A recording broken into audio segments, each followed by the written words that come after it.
Welcome everybody to my new channel. What better way to start things than having a look at my favorite EDC folding knife of all time.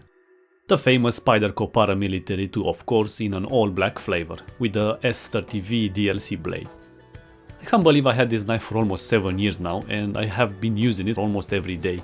Basically, this is the folder that started my passion for knives, and I still love it to this day. I think it was even my first knife I ever got after like months of research to make sure I'm getting something really cool. Everybody knows why this is such a great knife to have, from ease of use, ergonomics, how well it's optimized to cut, slice and pierce, then the famous compression lock, which gives it its addictive fidgety nature, you name it, so yeah. And from this knife as well I decided to make like this type of videos regarding gear, survival items, because I think one day this sort of stuff will help us. So in this video let's take it apart and see how the mechanism has aged, give it a bit of TLC and any other things we discover along the way. The first step is to take out a pocket clip, which is held into place by 3 small torque screws. T6 I think is the bit drive size. As you know, the pocket clip can be placed in 4 possible positions, which is amazing because very few knives can do this.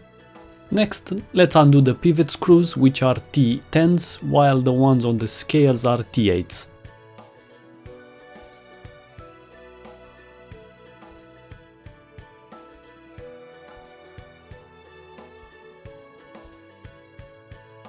Everything comes off pretty easily, as you can see. Only the back spacer for the lanyard hole is very tight and requires some extra convincing to come off.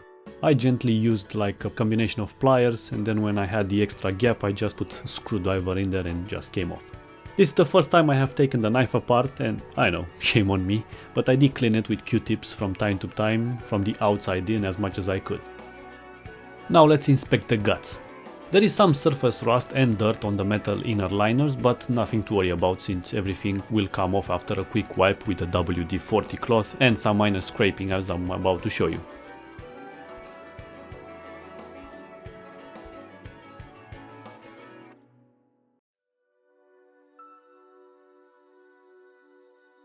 Now let's have a look at the blade, which also has a manufacturing date on it. I believe 08 is for the month, August, and 13 is for the year, which is exactly when I got the knife, in like close to winter. Do you see that circular groove? That's where the locking ball from the compression lock travels. Let's finish cleaning the remaining parts.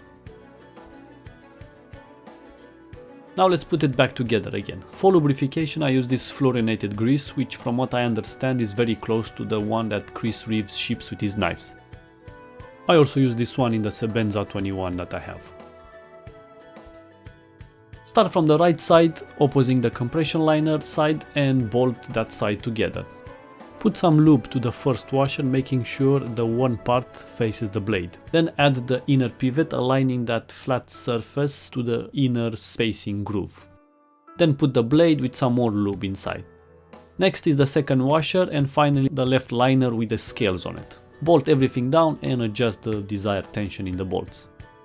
Blade centering, as you can see, is almost perfect, and this is how exactly I got it since new. I forgot to add some blue Loctite, but if I need to I'll do that later. And now the knife feels like I have a brand new one. The smoothness is just amazing. Just a joy to play with, open and close. So as you saw, the knife is quite easy to take apart and maintain. I think I'll buy another PM2, maybe in a different flavor steel and a different G10 color, just so I can have it in my collection and retire this one I have, but we will see. So I hope you like this video, and see you in the next one where I can show you more of my collection. Thank you for watching, Alex out.